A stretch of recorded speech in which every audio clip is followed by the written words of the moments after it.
Shalom, selamat pagi Bapak Ibu yang dikasih dalam Tuhan kita Yesus Kristus. Kita kembali berjumpa di hari Kamis tanggal 4 Juni 2026 dalam renungan pagi ini. Sebelum kita merenungkan firman Tuhan, mari kita berdoa terlebih dahulu. Kita berdoa. Bapa surgawi yang ada dalam surga, kepadamu pagi ini Tuhan kami hadir untuk memuji dan memuliakan Engkau melalui pendalaman Alkitab. Kiranya Tuhan mengaruniakan Roh-Mu yang kudus, memberkati kami sehingga apa yang akan kami baca, apa yang kami renungkan itu dapat kami pahami dengan baik. Bukalah hati pikiran jiwa kami Tuhan, sehingga kami dapat memahami makna firman-Mu. Terima kasih Tuhan, di dalam Tuhan Yesus Kristus kami berdoa dan memohon. Amin. Yehezkiel dipanggil menjadi penjaga Israel. Sesudah 7 hari datanglah firman Tuhan kepadaku, "Hai anak manusia, aku telah menetapkan engkau menjadi penjaga kaum Israel. Bila mana engkau mendengarkan sesuatu firman daripadaku, peringatkanlah mereka atas namaku.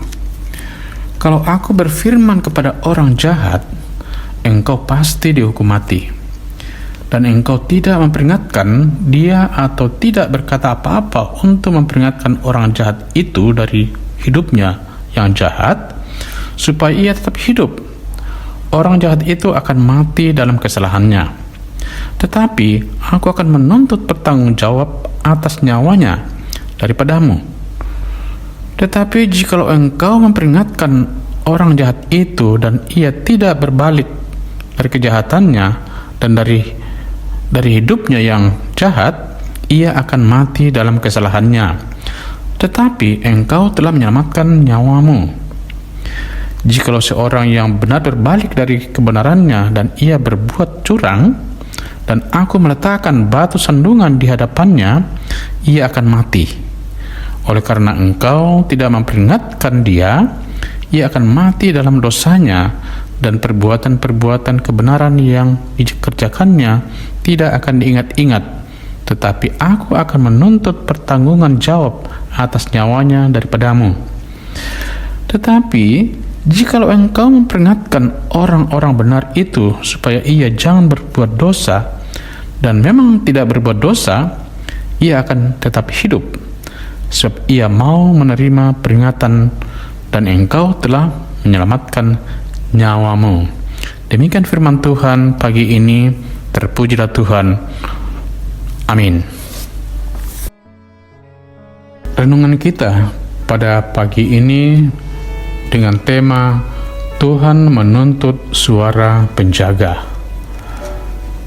Seringkali kita mendengar ungkapan kehancuran tidak hanya dimulai dari kejahatan besar, melainkan juga dari keheningan orang baik. Ibarat sebuah kota yang dijaga, kota itu akan hancur ketika penjaganya lebih memilih diam lihat ancaman yang menyerang. Yehezkiel diberi tugas sebagai penjaga kaum Israel. Dia tidak diberi tugas untuk menyampaikan nubuat yang indah atau mujizat yang menakjubkan, melainkan ia diberi tanggung jawab menjaga kehidupan orang lain.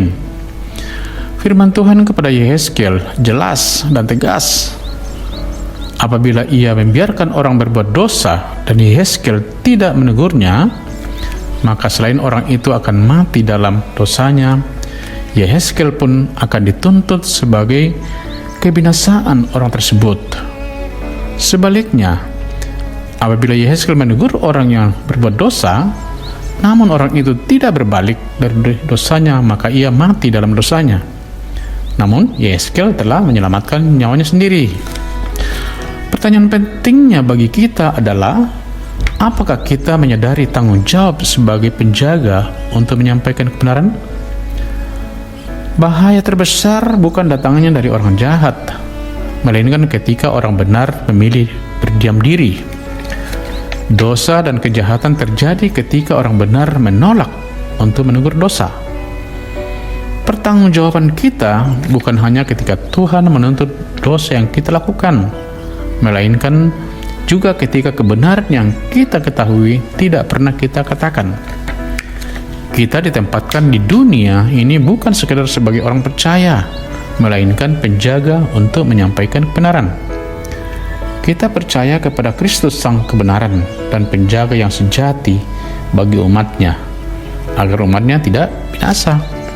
Kita pun turut diberi tanggung jawab menyuarakan kebenaran darinya. Amin. Demikian renungan kita pagi ini. Terpujilah Tuhan Yesus. Mari kita berdoa syafaat. Terima kasih ya Tuhan atas waktu yang begitu indah di pagi indah ini, atas firman yang kami baca dan kami renungkan. Dan biarlah firman yang kami baca dan renungkan ini menjadi kekuatan bagi kami untuk melakukan aktivitas kami hari lepas hari. Terima kasih atas penyertaan-Mu ya Tuhan. Kami menyadari bahwa kehidupan kami banyak didasari oleh ketidakpastian.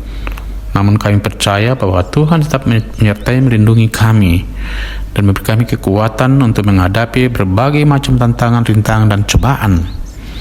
Dan kepada umat-Mu, kiranya Engkau memberkati dalam keluarganya masing-masing, beri kekuatan, kemampuan, kedamaian, kebahagiaan, agar mereka tetap bersukacita dalam hidupnya bersama keluarga maupun dalam melayani Tuhan sepanjang hidupnya. Terima kasih ya Tuhan. Ampuni segala dosa kami. Hanya dalam Tuhan Yesus Kristus kami berdoa dan memohon kepadamu. Amin.